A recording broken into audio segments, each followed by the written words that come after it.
तथागता नमोऽस्तु गौतमा।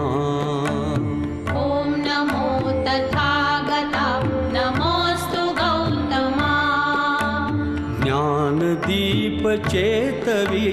घालवीतमा।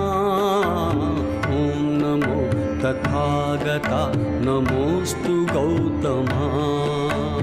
ॐ नमो तथागता नमोऽस्तु गौतमा। सदय हृदय अभयदान देयितु स्वये। अंतरंग शांत करित जीवनातये। सकल मलिन जाळण्यास भीमशक्ती दे।